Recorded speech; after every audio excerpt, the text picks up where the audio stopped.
السلام علیکم پیارے دوستو، امید ہے آپ سب خیریت سے ہوں گے۔ آج جو واقعہ میں آپ کے ساتھ شیئر کروں گی وہ نبی کریم صلی اللہ علیہ وآلہ وسلم کی شان اقدس کے حوالے سے ہے۔ حضرت جابر بن عبداللہ رضی اللہ تعالیٰ عنہ سے روایت ہے کہ ایک مرتبہ ہم نبی کریم صلی اللہ علیہ وآلہ وسلم کے ساتھ سفر کر رہے تھے۔ آرام کی غرض سے حضور صلی اللہ علیہ وآلہ وسلم ایک کھجور کے سائے میں بیٹھے تو اچانک ایک کالا سانپ آپ صلی اللہ علیہ وآلہ وسلم کے پاس پہنچ کر اپنا منہ آپ صلی اللہ علیہ وآلہ وسلم کے کان کے قریب لے گیا۔ کچھ دیر بعد حضور صلی اللہ علیہ وآلہ وسلم نے اس سانپ کے کان کے قریب اپنا منہ مبارک لے جا کر کچھ فرمایا۔ اس کے بعد وہ سانپ ایسے غائب ہوا جیسے اس کو زمین نکل گئی ہو۔ ہم نے عرض کی، یا رسول اللہ صلی اللہ علیہ وآلہ وسلم، ہم اس سانپ کو آپ صلی اللہ علیہ وآلہ وسلم کے قریب دیکھ کر ڈر گئے تھے۔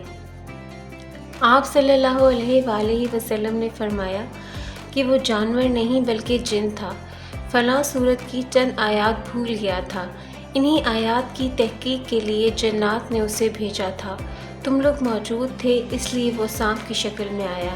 اس کے بعد حضور صلی اللہ علیہ وآلہ وسلم ایک گاؤں میں پہنچے تو وہاں کے لوگوں نے عرض کی، یا رسول اللہ صلی اللہ علیہ وآلہ وسلم، اس گاؤں کی خوبصورت عورت پر ایک جن عاشق ہو گیا ہے، اس نے اسے اتنا پریشان کر رکھا ہے کہ وہ نہ کھاتی ہے نہ پیتی ہے، بس مرنے کے قریب ہے۔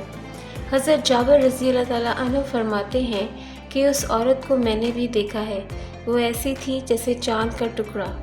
حضور صلی اللہ علیہ وآلہ وسلم نے اسے پکار کر فرمایا، اے جن، کیا تجھے معلوم ہے کہ میں اللہ کا رسول محمد صلی اللہ علیہ وآلہ وسلم ہوں؟ تو اس عورت کو چھوڑ کر یہاں سے چلا جا۔ یہ سنتے ہی وہ عورت صحت یاب ہو گئی اور ہوش میں آنے پر اپنا منہ ہم سب سے چھپانے لگی۔ سبحان اللہ! یہ ہے ہمارے نبی کریم صلی اللہ علیہ وآلہ وسلم کی شان مبارک کہ انسان تو انسان، جانور اور جن بھی ان کی اطاعت کرتے ہیں اور ان کی پیروی کرتے ہیں۔